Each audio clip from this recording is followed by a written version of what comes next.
ክፍል 7 ጨረሬን እማማ ሞቱ። ትላንት ልክ ፀሐይ ስትጠልቅ እማማ ይችን ዓለም ተሰናበቱ። 9 ዓመት ሙሉ ከአልጋ ወርዶ የማያውቁት ምስኪን ሴት የሰፈሩን ሰው ሁሉ እንዳኮረፉ ሞቱ። 9 ዓመት አስታመን እንደ እናት ተንከባክበን ባለቀ ሰዓት ረግመውን ሞቱ እያለ የሰፈሩ ሰው በሙሉ አዘነ። አፍ አውጥተው ይናገሩት እንጂ ያስረገምከን አንተ ነህ የሚል ወቀሳቸውን ከያንዳንዳቸው አይን ላይ አይቻለሁ። እኔም ምን ነው በቀረብኝ ብዬ በውስጥ ስብሰለሰል ሳምንት አለፈኝ። የሆነው ሆኖ እማማ ላይመለሱ ከነኩርፊያቸው አሸለቡ። ለነገሩ ኩርፊያውን ሐዘን ማንም አልገባውም። በኩርፊያና በሐዘን መሃል ያለው ልዩነት ምንድነው? ምንስ ነው በቁጣና በኩርፊያ መካከል ያለው መስመር? መዝገበ ቃላትን እንጂ ስሜትን አይፈታም። እማማ በመናውቃቸው ቃላት የገለጽነው የማናውቀው ስሜት ውስጥ የነበሩ ይመስለኛል። የህይወት ታሪካቸው ሲነበብ በደፈናው የሁላችንም እናት ነበሩ ከሚል የወል ምስጋና ውጪ እምብዛም የተዘረዘረ ነገር አልነበረም። አስከሬናቸው በአራት የሰፈራችን ወንዶች ትከሻ ላይ ተቀምጦ በቀባሪው አጀብ በቀስታ ወደ መቃብር ቤቱ ጓሮ ሲጓዝ አምሮዬ ወደ ትዝታው የኋላ ነጎደ። የዛሬን አያድርገውና ከሊቅ እስከ ደቂቅ መዋያችን እማማ ቤት ነበር።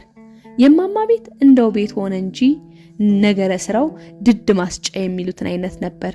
ህፃናቱ እማማ ቤት በር ላይ ቃቃቸውን ሲደረድሩና ሲያፈርሱ፣ የቃቃ ሰርግ ሲደግሱና ሲጋቡ፣ ወጣቶቹ ተሰብስበን ካርታና ዳማ ስንጫወት፣ ስለ ሴት ስናወራና ስናውካካ እንውላለን። እሁድ የሰፈሩ እድር ዳኞችና የቁብ ገንዘብ ሰብሳቢዎች እዚያው እማማ ቤት ተሰብስበው ሲነታረኩ ያርፍዳሉ። ያ አንድ ክፍል የቀበሌ ቤት ሁል ጊዜ ከጧት እስከ ማታ በሩ ክፍት ነበር። በዛ እድሜ እንደማማ አይነት ረጅምና ቆንጆ ሴት አይቻል አውቅም። በድህነት ተጎሳቁለው እንኳን ጥርት ያለ ጠይም ቆዳቸውና ሽበት ጣል ያደረገበት ጸጉራቸው አንዳች ሞገስ ነበረው። ስለ ረጅም ቁመት ሲወራ ምሳሌ ነበሩ። እንደማማ ጀርጓዳ ይባላል። ጀርጓዳ ነበሩ። ሲራመዱ የሚንሳፈፉ የሚመስሉ በስተኋላ ዘመናቸው እርጅና ተጫጭኗቸው ትንሽ ከወገባቸው ጎበጥ ብለው እንኳን በቁመት የሚስተካከላቸው አልነበረም። ባልም ልጅም አልነበራቸው። ተዳዳሪያቸው ሰርግና ድግስ ሲኖር ወጥ በመስራት ነበር። ታዲያ ወጥ ሳይቀምሱ በሽታው የሚያውቁ ባለሙያ ናቸው ይባላል። ሴት ልጅ የወጥ ማማሰያ ከላሰች ምኑን ሴት ሆነች ኤዲያ ይላሉ።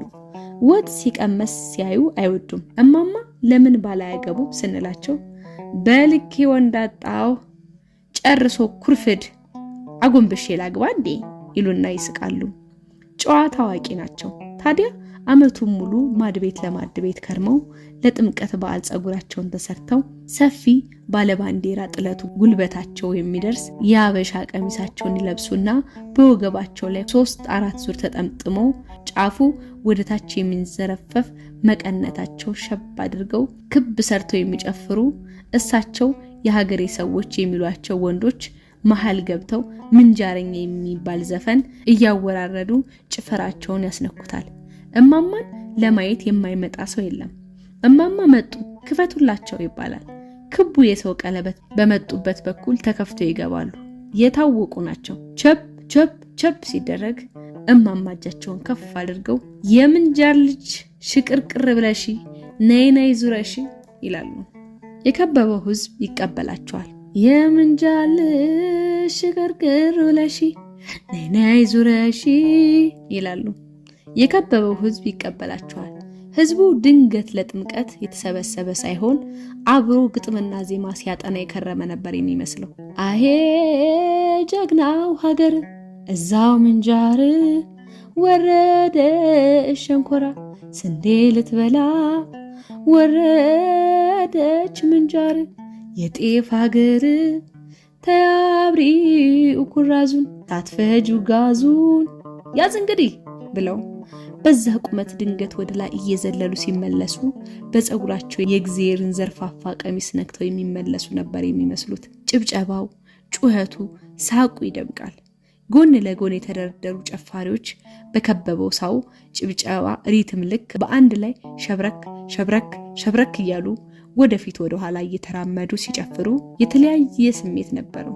እዛ ማዶ አሃ ከተራራው አሃ አይኑ ነው ወይ አሃ የሚያበራው። የሰሌን ባርኔጣ በቀኝ እጃቸው የያዙ ጨፋሪ ወንዶች በአንድ ላይ ባርኔጣቸውን ከፍና ዝቅ እያደረጉ ሲጨፍሩ አቧራው ይጨሳል። እማማ እንደዛ ነበሩ። በሰፈሩ ሰው ዘንድ እማማ የሚለው ቃል የውል ስምነቱ ቀርቶ የዚቹ ሴትዮ መጠሪያ ከሆነ ዘመን የለውም። ሰፈራችን ውስጥ የሚኖሩ በእድሜ የገፉ ባልቴቶች ሁሉ እማማ ከሚለው ቀጥሎ ስማቸው ይጠራል። እማማ ተዋቡ፣ እማማ የዝና፣ እማማ ብርነሽ፣ እማማ ግን እማማ ብቻ። የዛሬ 9 ዓመት ታዲያ ለማህበር ድፎ ደፍተው ማድ ቤት ጉድ ጉድ ሲሉ ራሳቸውን ስተው እሳት ላይ ወደቁ። በእሳቱ ግራ ክንዳቸውና በግራ በኩል ያለው የራሳቸውን ጸጉር ክፉኛ ተቃጠለ። የግራ ጆሮአቸውም በከፊል በእሳቱ ተጎድቶ ነበር። ያ የተረገመ አደጋ የማማ ጠይም ፊት ላይ በግራ በኩል ለማየት የሚያስፈራ የእሳት ጠባሳ ትቶባቸው አለፈ። ይህም ባልከፋ ነበር። ከአደጋው በኋላ 2 እግሮቻቸውና የቀኝ እጃቸው አልታዘዛላቸው። የግራ እጃቸው ብቻ ነበር የሚሰራው። በቃ አልጋ ላይ ዋሉ። ሰው ደግፎ ካላነሳቸው በስተቀር ካልጋቸው መነሳት አይችሉም ነበር። የሰፈሩ ሰው ደግ ነው። እየተቀያየረ እማማን ለ9 ዓመታት አስታመመ። ቤታቸው ሰው አይጠፋም። ከጧት እስከ ማታ የማማ ቤት አደባባይ ነበር። መንደርተኛው ከልጅ እስከ አዋቂ እማማን እየረዳ እግረ መንገዱን ቤታቸው ማያ መቀጣጠሪያው አደረገው። እማማ ትራሳቸውን ደገፍ ብለው ወጣቶቹ ሲጫወቱ እያዩ አዋቂዎች ሲያጫውቷቸው እየተጫወቱ እንደዛም ሆነው ጨዋታቸው ለጉድ ነበር። 9 ዓመታት አለፉ። አንድ ቅዳሜ ቀን ከሰዓት 5 የምንሆን የሰፈር ልጆች ሰብሰብ ብለን እማማ ቤት ካርታ እንጫወታለን። ድንገት አይኔ እማማ ላይ ሲያርፍ የቤቱ ጣራ ላይ ባለ ሽንቁር የገባች ጨረር የብርሃን ዘንጓን ዘርግታ እማማ ጠይም ቆዳ ላይ የቀኝ ግማሽ ከንፈራቸውና የአፍንጫቸውን ጫፍ ያካለለች የብርሃን እንጎቻ ሰርታ ተመለከትኩ። አንዴ የጣራውን ሽንቁር፣ አንዴ እማማ ፊት ላይ ያረፈውን ክብ ጨረር እያየው ይሄ ሽንቁር ዝናብ ሲዘንብ አልጋቸው ላይ ውሃ ያንጠባጥብባቸው ይሆን ብዬ አሰብኩ። ጣራውን በሙሉ ስመለከተው ጥላሸት ሸፍኖታል። የጣራ ክዳኑ ቆርቆሮ እዚያና እዚህ ተበሳስቶ ጥቃቅን የብርሃን ነጠብጣቦቹ ጥቁር ሰማይ ላይ የተዘሩ ከዋክብት መስለዋል። ጓደኞቼ ጋር ተያይዘን ስንወጣ ለምን የማማን ጣራ አናድስላቸው? አይታችሁታላ? ጨረር ሁሉ ያስገባባቸዋል እኮ አልኳቸው። እኔም ሳስብ ነበር። እኔም እያሉ በየአፋቸው ተነጫጩ። እንዲህ ነበር የተጀመረው። ለአንድ ሳምንት ቤት ለቤት እየዞርን ብር አሰባስበን ጎረቤቱ ሁሉ ደስ እያለው ካሰብነው በላይ ብር አዋጣ። እንደውም አንዳንዶቹ ለራሳቸው ጉዳይ ገዝተው ከተረፋቸው ማገርና አውራጅ እየቀነሱ ውሰዱ አሉን። ግርማቸው የሰፈራችን አናጺ ስፍራውን በነፃ ሊሰራ ቃል ገባልን። ደግሞ ለማማ ብር ልቀበል እንዴ ብሎ በሳምንቱ እማማን ለማስደነቅ በማሰብ ሳንነግራቸው ቤታቸውን ለማደስ ወሰንንና አልፎ አልፎ እንደምናደርገው 1-2 ሴቶች በጧት ሰፈራችን ወዳለው መድኃኔዓለም ቤተክርስቲያን እንዲወስዷቸው አደረግን። አንዳንዴ እንደዛ እናደርግ ነበር። ቤተክርስቲያን እንወስዳቸውና እዛው ሲጸበሉና ጸሎት ሲያደርሱ ውለው ማታ እንመልሳቸዋለን። የዛን ቀንም እማማ እዛው ዋሉ። እኛም ተባብረን የቤታቸውን ጣራ ከማደስ አልፎ ምን የመሰለ ነጭ የማዳበሪያ ኮርኒስ ሰራንላቸው። ቤቱን አጸዳድተን ደጅ ፀሐይ ላይ የዋለ አልጋቸውን አስገባብተን ካነጠፍን በኋላ የሰፈር ሴቶች ቡና ፈልተው በድምቀት እማማን ተቀበልናቸው። እማማ እቤት እንደገቡና አልጋቸው ላይ እንዳረፉ ወደ ጣራው ባለማመን እየተመለከቱ አይኔ ነው ወይስ ያችን ሽንቁር ደፍናችኋታል ብለው ጠየቁ። አጠያይቃቸው ከደስታም ይሁን ምስጋና ይልቅ ወደ ቅሬታ ያመዘነ ነበር። የተደረገውን ሁሉ አንድ ባንድ ነገርናቸው። በጥሞና ሲያዳምጡን ቆዩና አይናቸውን ነጩ ኮርኒስ ላይ ሲያንከራተቱ ቆይተው ፊታቸው ቅጭ ማለ። ደህና አሉ። ከዚህ ቃል ውጪ ምንም አልተናገሩ። በዛው እንቅልፍ ወሰዳቸው። መቼም ሰው የፈለገ ለነፍሱ ቢሰራ ለበጎ ስራው ምስጋና መሻቱ አይቀርምና በዚህ የማማ ዝምታ ቅሬታ ተሰምቶኝ ነበር። ጓደኞቼም እንደዛ። በቀጣዩ ቀን ጧት አንድ የሰፈራችን ልጅ ሲሮጥ እቤት መጣና እማማ እያለቀሱ የሰፈሩ ሰው ሁሉ ተሰብስቦ እያባበላቸው ነው አለኝ። ምን ነው አመማቸው እንዴ? እኔ እንጃ ለምን የጣራውን ሽንቁር ደፈናችሁብኝ ብለው ነው አሉ። ደነገጥኩ። ምን ከምርህ ነው አልኩት እየቀለደ መስሎኝ ነበር። ከምሬን ነው እንደዛ አሉ እየተባለ ነው። ተያይዘን እማማ ቤት ስንደርስ ቤቱን ሞልቶ እማማ ይጮሃሉ። እራገማለሁ። አዎ ተራግሜ ነው የሚሞተው። ጨረሬን የነበረችበት መልሱ። ህግ ታውቁ እንደው በህግ ፈጣሪን ተፈሩ እንደው በፈጠራችሁ ብያለሁ። ጨረሬን መልሱ አለዚያ እራገማለሁ። አዎ ተራግሜ ነው የሚሞተው። እንዲሁ ተገንዤ የሚሄድ እንዳይመስላችሁ። ከነዘር ማንዘራችሁ የማይጠፋ እርግማን ተራግሜ ነው የሚሞተው። ጨረሬን የነበረችበት መልሱ። አነጋገራቸው ሁሉ የሚያስፈራራ ነበር። ያቺ ገራገርና ፈገግታ የማይለያቸው ሴትዮ ፊታቸው በቁጣ አስፈሪ ሆኖ ነበር። በዛ ላይ በየመሃሉ ወዮ ጨረሬ ብለው ይጮሃሉ። ከ9 ዓመት በፊት ለጥምቀት ሲዘፍኑ ካልሆነ ከዛ ወዲህ እንዲህ ሲጮሁ አይቻቸውም አላውቅም። የሰፈሩ ሰው ግራ ገብቶት እርስ በርስ ይተያያል። ልክ እኔ ስደርስ ቤት ውስጥ የነበረው ሰው በሙሉ ዙሮ አየኝ። አስተያየታቸው አንተው ቤት እናድስ ብለ ያመጣው ጣጣ አንተው እንደምታደርግ አድርግ የሚል ነበር። ባወጣ ባወድ የሰራውት ስህተት አልገባሃለኝ። ምንድነው ጥፋቴ? የአንዲት አልጋ ላይ የዋሉ አቅመ ደካማ ሴት የተሽነቋቆረ አሮጌ ጣራ ሰፈሩን አስተባብሬ ማሳደሴ ማስመረቁ ቢቀር እንዴት ድፍን መንደር ያስረግማል? ነግሬያለሁ። እስተነገ ጨረሬን የነበረችበት ካልመለሳችሁ ውርድ ከራሴ። ጨረሬን የሚፈልግ የእናንተ ጉርብትና ይቅርብኝ፣ እህል ውሃችሁም ይቅርብኝ። አልፈልግም። ረሃብ እንደሆነ ለምጄዋለሁ። ምን ያረጋኛል? ጨረሬን ብቻ ቦታዋ መልሱ። የሰፈር ልጆች ጋር ተጠቃቅሰን ወጣና ምን እንደምናደርግ መመካከር ጀመር። ነገሩ እንግዳ ስለሆነብን አንዳንዶቹ ትንሽ አእምሯቸው ተቃውሶ ይሆን ጠበል እንውሰዳቸው አሉ። አንዳንዶቹ ደግሞ እስቲ ተኙና ነገ ጧት ምናልባት ይረሱ ይሆናል አሉ። ወደ እማማ ቤት ስንመለስ ጩኸው እንቅልፍ ሸለብ አድርጓቸው ነበር። በቀጣዩ ቀን እማማ የወሰዱላቸውን ቁርስ አልበላም አሉ። እናቴ ቢጨንቃት በምሬት የማትገባበት የሌለ ልጅ ምን አለ አርፈ ብትቀመጥ ብላኝ እቤታቸው ሄደች። ፊታቸውን አዞሩባት። ይህን ነገር ስሰማ የምወዳቸውን ያህል በእማማ ተበሳጨው። ቀጥ ብዬ አናጺው ግርማቸው ቤት ሄድኩ። ከቤት ሊወጣ ሲል ነበር የደረስኩበት። ገና ሲያየኝ እየሳቀ ደሞ የማንም ቤት ስራ ልትለኝ ነው አለ። ኧረ እባክህ ግራ የገባው ነገር ገጥሞናል። ምን ነው እቤት ሰላም አይደለም እንዴ? አይ እቤት አይደለም ብዬ የሆነውን ሁሉ ነገርኩ። እንዲሁ ሽንቁር መደፈኑ ደስ እንዳላላቸው ሲያዳምጠኝ ቆይቶ በሳቅ ፍርስ አለ። ኧረ አያስቅም ግርማቸው፣ ሴትዮዋ እኮ እራገማለሁ እያሉ ነው። እራገማለሁ? ግርማቸው በጉድ ወጣው። ያንን ሰሌን የመሰለ ጣሪያ ጠቀርሻውን አራግፈን ባደስን ነው የምትረግመን? እና ምን ይሁን አሁን ብሎ በማማ ተቆጣ። ምናልባት ድፍንፍን ሲል ጨልሞባቸው ከሆነ የሆነ ሽንቁር ነገር ብትሰራላቸው ምን አሻኝ። እና እንሂድ ወንፊት ነው የማስመስልላት ብሎ ወደ ቤቱ ገባና የአናጺ ዕቃውን ይዞም ተመለሰ። 20 ዓመት አናጺ ሁኜ ስሰራ ጣሪያም ብሳልኝ ብሎ የመጣ ሰው ገጥሞኝም አያውቅ እያለ ነበር በግርምት። እማማ ቤት ስንደርስ ትክ ብለው አዩኝና አብርሃም አንተ ነህ አሉ ያስደፈንከው አሉኝ። ወቀሳቸው ያስፈራራ ነበር። ድንገት ሂጄ አልጋቸው ስር ተንበረከኩና እጃቸውን በሁለት እጄ ያስኳቸው። መዳፎቻቸው ክፉኛ ይቀዘቅዙ ነበር። እማማ ይቅርታ አድርጉልኝ፣ እኔ ክረምት ሲመጣ አልጋዎት ላይ ዝናብ እንዳያፈስ አስቤ ነው። አሁን ግርማቸውን ጠርቸዋለሁ፣ መልሶ እንደነበረ ይበሳሳልዎታል አልኳቸው። እማማ ድንገት እንደትንታ ቡፍ ብለው ሳቁና ትከሻቸው እየተንቀጠቀጠና እያሳሉ ከትከት ብለው ሳቁ። በውስጤ ይቺ ሴትዮ አእምሯ ተናግቷል በቃ ብዬ አሰብኩ።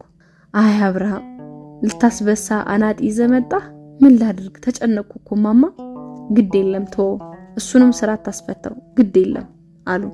ግርማቸው ተሰናብቶ ከሄደ በኋላ አንዲቱ ዱካ ስቤ እማማ አልጋ አጠገብ ቁጭ አልኩ። እማማ በጀርባቸው እንደተኙ ወደ ኮርኒሱ አፍጥጠው ዝም ብለው፣ ዝምታ ያስፈራ ነበር። ምን እንደምል ምን እንደማድርግ ግራ ገብቶኝ እጄን ሳፍተለትል ድንገት ከሩቅ የሚሰማ በሚመስል ድምጽ ያቺ ጨረር ብለው ጀመሩ።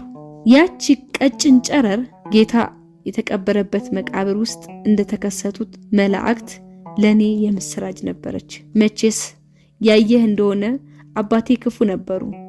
የክፉ ክፉ ነጋ ጠባ እናታችንን መቀጥቀጥ ነው፣ መስከር ነው፣ የትም ከርመው መምጣት ነው።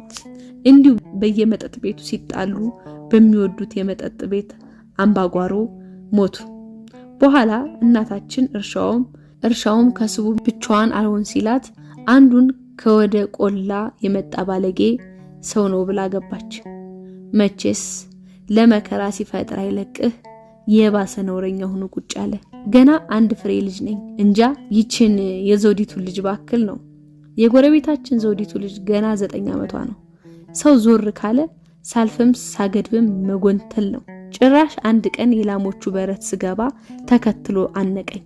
የለበስኳትን ጥብቆዬ ሊያወልቅ ሲታገል ኦ ብዬ ስጮህበት እዛው እበቱ ላይ አንከባሎኝ ወጥቶ ሄደ።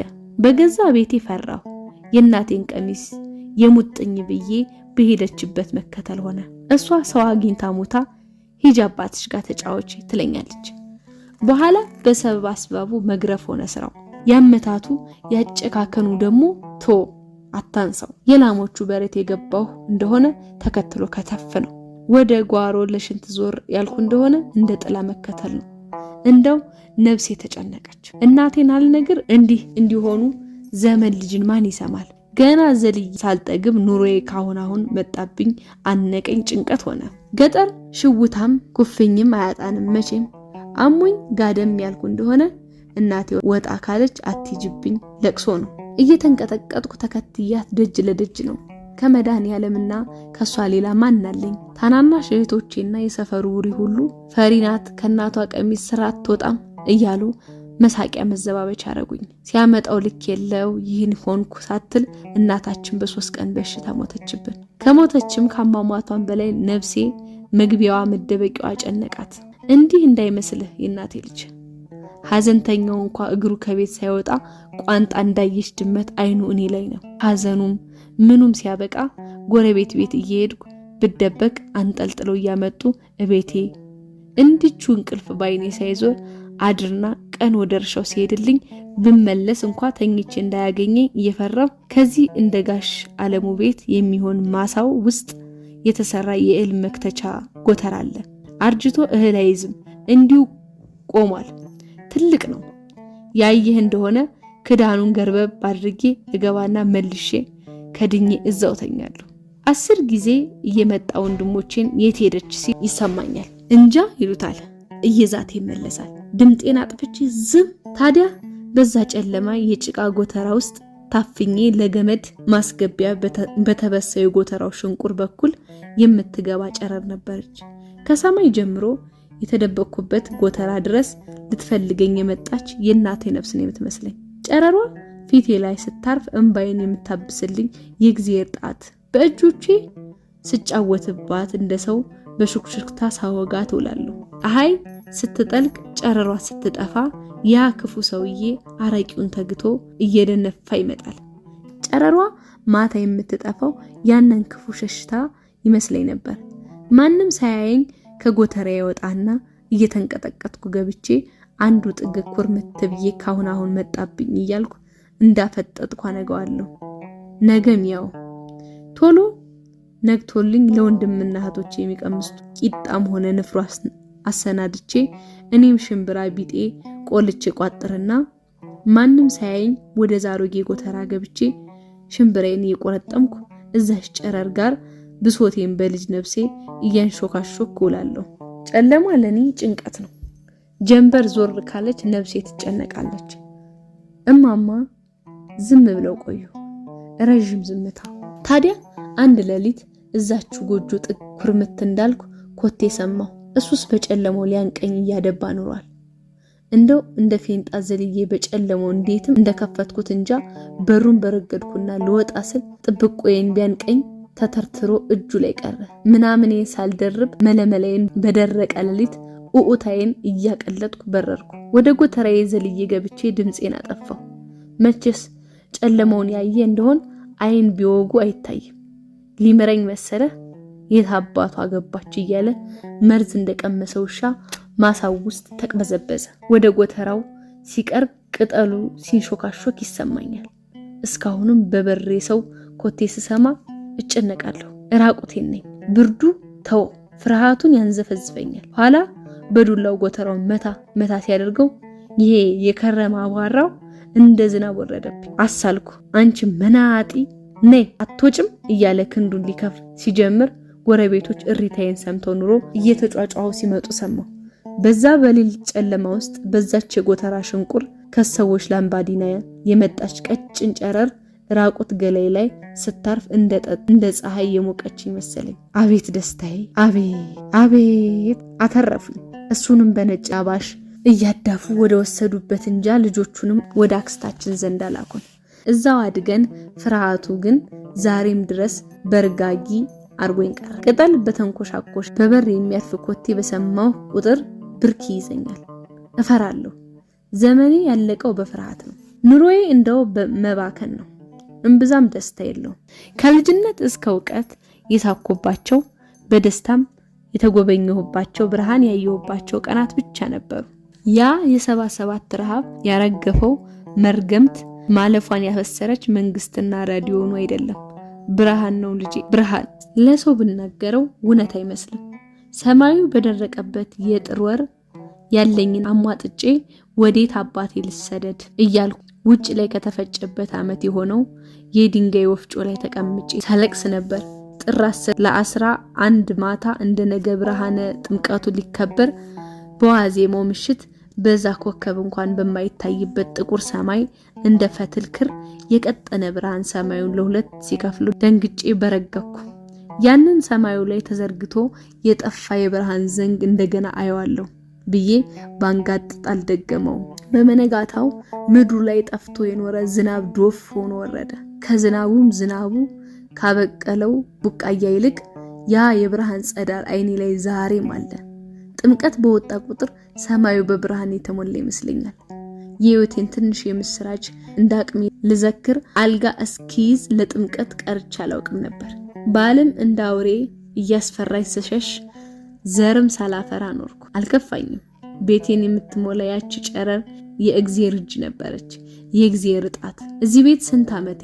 ወደ 20 ዓመት ኖርኩ። ማስጠገን አቅቶኝ መሰለን ልጄ 9 ዓመት ሙሉ አልጋ ላይ ስውል የምትዳስሰኝ የእግዚአብሔር ጣት እንዳትጠፋ ብዬ ያቺ ጨረሬን ወሰዳችኋል። ጨለማው እየቀረበ ነው። የሰው እጅ በሰራት ብርሃን የማይገፋ ጨለማ እየመጣ ነው። ታውቆኛል። ከእንግዲህ ብርሃን የለም።